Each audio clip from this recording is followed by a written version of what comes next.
If you want to go out and just have fun, it's a pretty good class to get into. They sign up, if we do a drawing, and if your name's drawn, you get to go for a ride the next week. What does it say on the back of your car? What does the back of your car say? What does it say on the back of your car, Dustin? What does the back of your car say? The chicken.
This class can be called by many names, but in this case it's the Hornets class. We talked with 3 Hornet drivers last fall at the Stock Car Stampede in Jamestown. Each driver has their own unique story of what racing in the Hornet class is like for them. The classification of a Hornet is a 4-cylinder American-made car, front-wheel drive, and basically you tear everything out of it, punch out the glass, put a roll cage in it, and then if you want, you can use the seat that was in the car, or you can use a racing seat. And that's basically what we consider a Hornet. There's also other names called like Thunder 4s and such like that. And then depending on the track, they can have like 4 cylinders from other countries like Nissans, Toyotas, such like that. It's a car you can just buy from an auto dealer, and you gut it out, put a cage in it. You leave everything the way it is because it's the beginner class, and try to have fun in the process. It's a Saturn. It has a 1.9 single overhead cam engine. It's a 5-speed transmission, and it's just completely stock. I just bought it off a friend of mine who moved up a class, paid like $300 for it, and pretty much only put like $120 into it. Try to keep it cheap. Well, my dad's been racing since 1980s or so, and I kind of been wanting to race ever since I was a little kid. Did you hang around a lot with your dad when he was in the pits? Were you? Yep, I was in the pits all the time. I used to watch my cousins race go-kart, and I've always wanted to get into it, and this year was my year to get into it, so. Well, ever since I was little, like when I was 7, my dad started racing in the bomber class in Devil's Lake, and ever since then I wanted to race. So my dad said as soon as I turned 14 I can race, so I started when I was 14. Started racing these Hornets. It's different than I thought it would be, yes. I ended up getting 3rd or 4th in points this year, so that proves something, I guess. You must have some kind of a knack for it. I wouldn't say I would have a knack because I've had my ups and downs this entire season, so. I think I've improved a lot. I know how to like see where I'm at on the track more, besides just staying in one spot. It seems like I've learned a lot since the beginning. I want to say I've gotten better in my position at this track. And I have more patience too. Before I used to just always want to be first and shove my way up. Oh, really? Did you get in trouble doing that, or? I just got wrecked and stuff. Did you have some bad wrecks? I almost rolled it last night, but I just hit the wall a couple times, but nothing bad. You think it's going to be like driving around on the streets all the time, and it's nothing like that. And it just takes time, I guess, in order to learn what to do with the car in order to make it run better and such. It's definitely a different perspective to be actually out on the track instead of being like in the stands or something like that.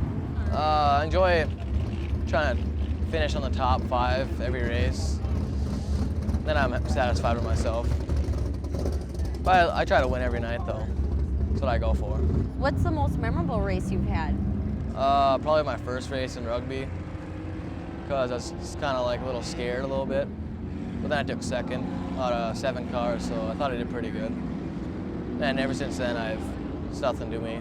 I would have to say probably around the middle of the season, me, my cousin Andrew, and then the 58, Sean Johnson, we were all going 3 wide for probably about 4 or 5 laps, it seemed. And it was a really fun race, so that's one that I've really enjoyed. In some tracks it's growing, in some tracks it's not. Depends on how the officials are and how the teching is. Like here, it was bigger, but I think it's going down a little bit because other people were winning like every week.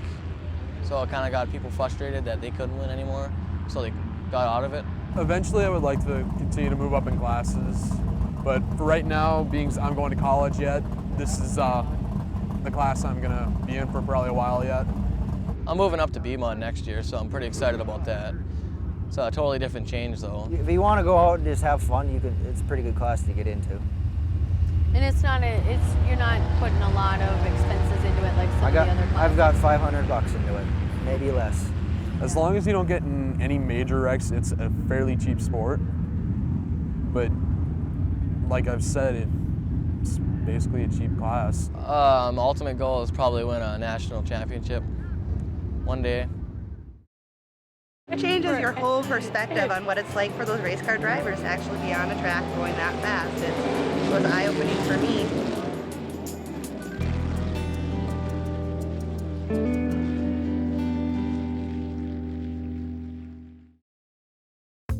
The Racing Life is sponsored by Dakota Cat,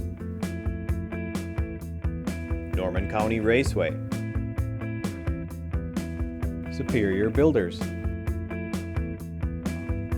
Valley Alignment and Repair, Northland and Harry's Towing, ARC Lanes.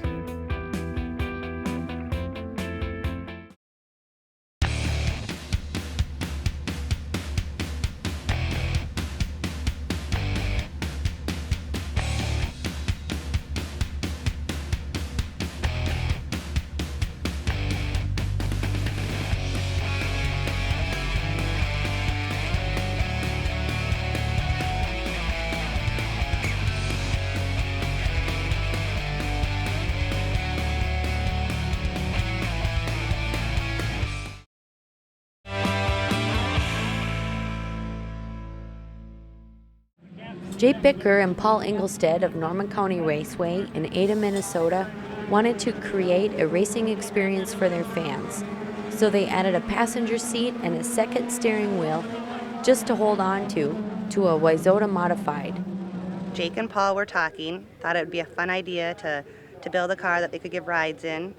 And they did, and they started doing rides. And one night after the races, they were talking about how hard it was, and it'd be nice if they had someone who would help put people in the car. And I'm like, well, I'm here every night, so I'll do it. Last year they had it out every night. This year we've been kind of sporadic on when we had a driver for it. Usually we have a bucket set out and people get to draw. They sign up and we do a drawing, and if your name's drawn, you get to go for a ride the next week. And we'll do usually 3 rides a night. So I had one little girl who was in tears because she was scared to go in it. And her parents knew she'd have fun and convinced her to do it.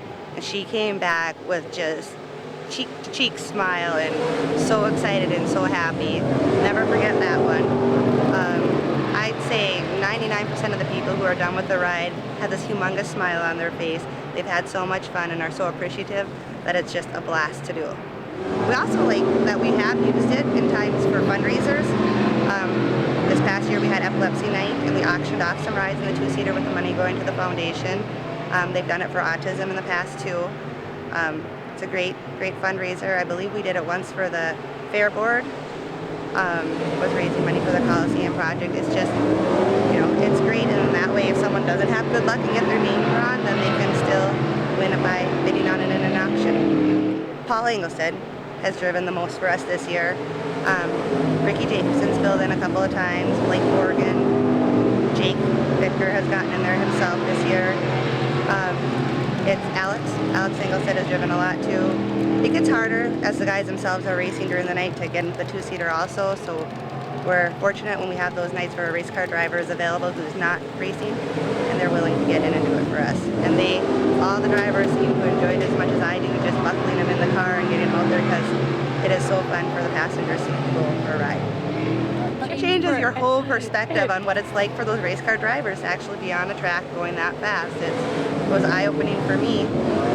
It's been a while since I myself have ridden, and I think I need to get in there again and go for another ride, but it's a lot of fun. My eyes are watering. Cheese. 1, 2, 3. Yeah. It's been a really good thing for the track. The smiles that have come out of that car is just amazing. It's so fun giving rides because it kind of gives the perspective of what we really do out there, less 20 other cars. So a girl one night, maybe from Norman, and I told her, tell me to go, thumbs up for faster or thumbs down for slower. Well, she didn't do anything, and then after the race, her hands were shaking and she couldn't quite get her legs over the door. So it must have been a good ride. Yeah, I mean, I've raced for many years, and it's really fun to see people's expression. And they usually tell me the first corner we were never going to make. It's a total workout, They say if it's 90 degrees, it's 140, 150 in the car, and it's quite a workout. When you do 6-8 laps, even you've been after it, So it's you're not sitting back in a easy ride, that's for sure. Our two-seater is comparable to a modified. As a matter of fact, last year it set track time here, so it's no slouch. And, so yeah, you're up there 90 to 100 miles an hour, and I think it averaged 99 in one night here. So that's a pretty good average. So I think people that jump in it for a ride, they ought to get the best ride for their bang for their buck. That was absolutely cool. A lot of fun just to sit there and feel the power of the engine and the sliding around the curves and everything else, and just the speed. It's a real rush. Just a lot of fun. Were you afraid? No, I wasn't. I was having a blast. Will you pray for me, because I'm supposed to go next? I'm scared. Oh no, it's a lot of fun. I trusted the driver just fine. So it was great. A lot of fun. Would you want to do it again? Absolutely, I would do it again. Well, it's nice for me because I retired this year, so I'm all done with this. But Jake and Sharnel call me up every now and then to come and drive this, and it helps me out with my racing, Addiction, just say it. It's not an addiction.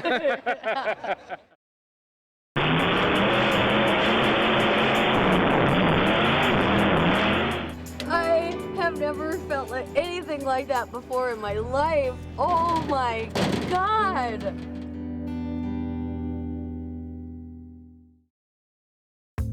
The Racing Life is sponsored by Performance Auto, Randall's Excavating, Nugget Vending, KRJB and KRJM, Elite Therapeutic Massage and Specialty Makeup. The Racing Life's Fan Pictures of the Week is sponsored by Superior Builders, specializing in post-frame building.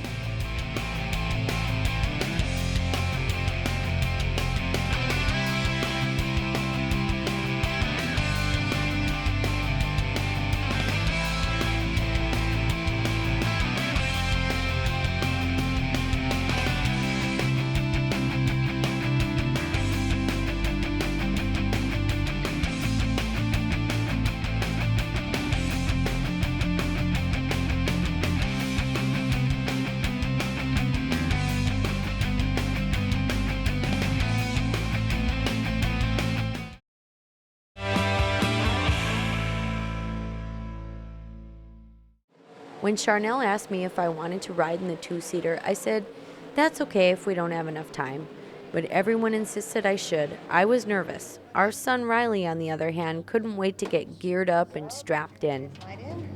Oh, Riley. Holy cow, I can't even see anything.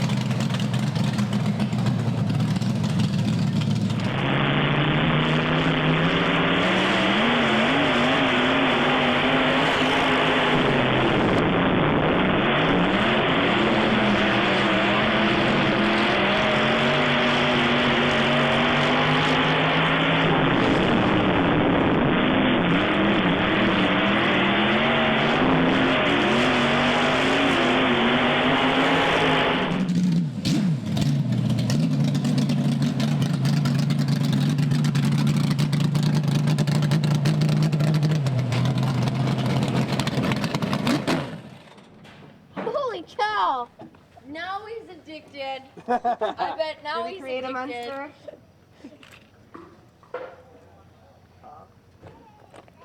Did you want me to bring this back over there? If you would be so kind, that would be great. I will be. Hey, you don't have to walk, right?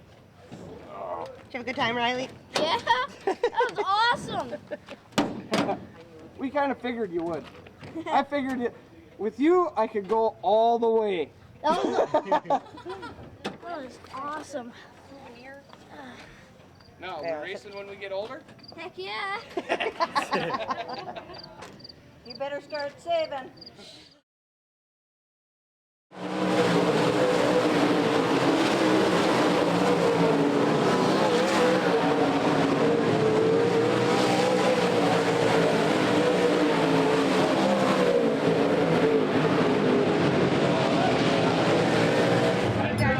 Want to go faster, slower?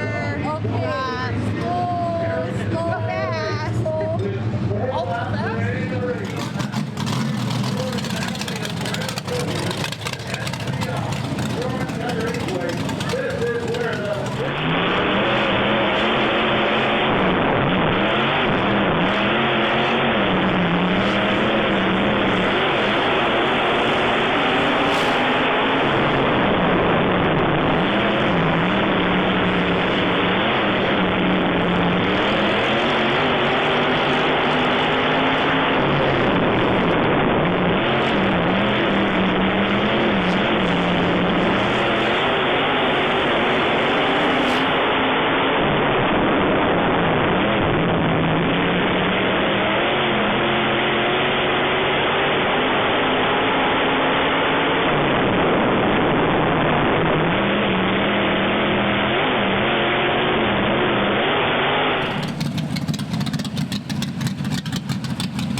Are you okay?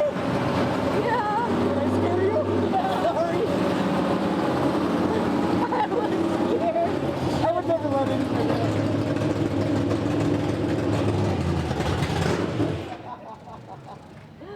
I have never felt like anything like that before in my life. Oh my God. We need to get a picture of you sitting right there, though, Dar. Oh my God. Okay, now how about a nice smile one that you really had a good time? Perfect. I need to dye my hair tomorrow. All the gray hairs popped out. What does the back of your car say? What does the back of your car say? Alex, what does it say on the back of your car? What does the back of your car say? And what does it say on the back of your car, Eric? Kyle, tell me what it says on the back of your car.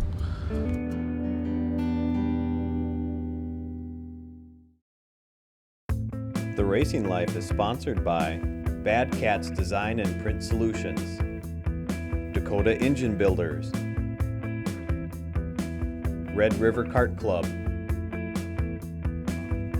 Fargo Rental, Midwest Motorsports Weekly, RentalRacecar.com. Here is the Racing Life's question of the week.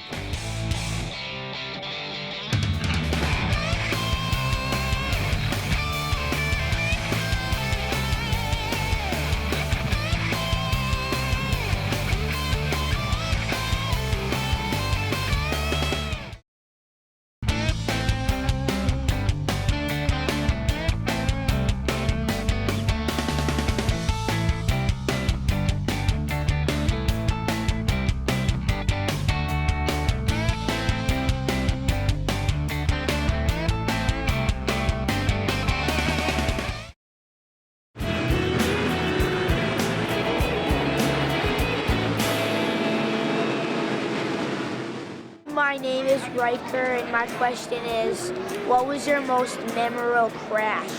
This question's from Ryker. What was your most memorable crash? I'd have to say one of my most was from this year when I rolled my B-mod in the heat and then got it back together and come from tail to win the feature. Thanks for the question.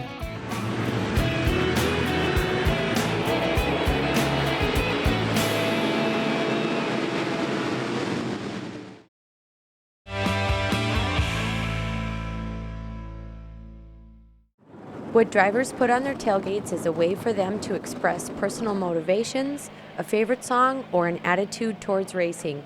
Here are a few we came across at the races last summer. Kyle, tell me what it says on the back of your car.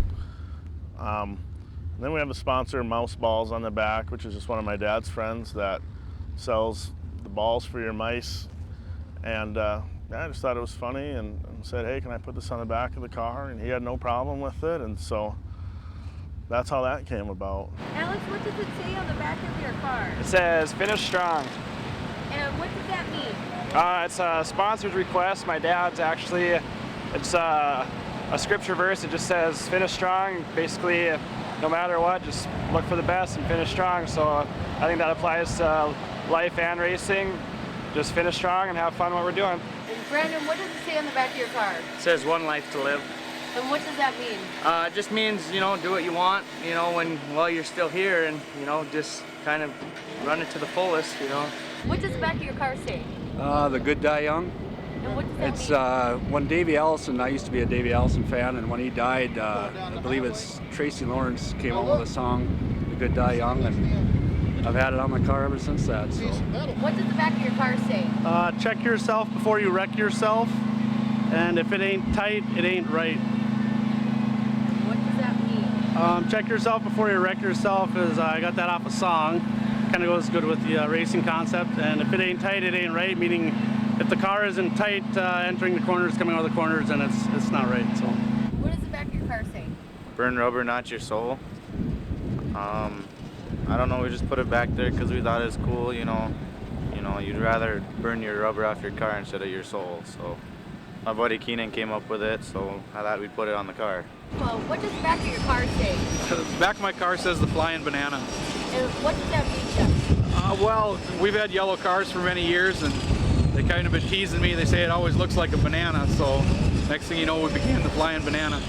And what does it say on the back of your car, Erik? It says, giggity, giggity, gone. And what does that mean? Anyone who's a fan of Family Guy knows who the character is on the back. And I was watching this one episode one time, and he's, I forget what he was doing. He's like met one of his kids or whatever they didn't know he had, and he's like, giggity, giggity, gone, takes off. So figured that'd be kind of funny to put on the back, maybe get a couple laughs. So. What does it say on the back of your car, Dustin? If it don't make 'em whine, it ain't mine. And I guess it came from my dad was in a chrome shop one time, and the sign said, if it doesn't shine, it ain't mine. And we're kind of always been the outlaws of the group, so. What we got. Hey Mike, what does the back of your car say? Chicken chassis. And what does that mean, Mike? Well, last year we pulled it out of the chicken coop and took it out and started racing it. And it's been doing pretty good ever since we've done that, so.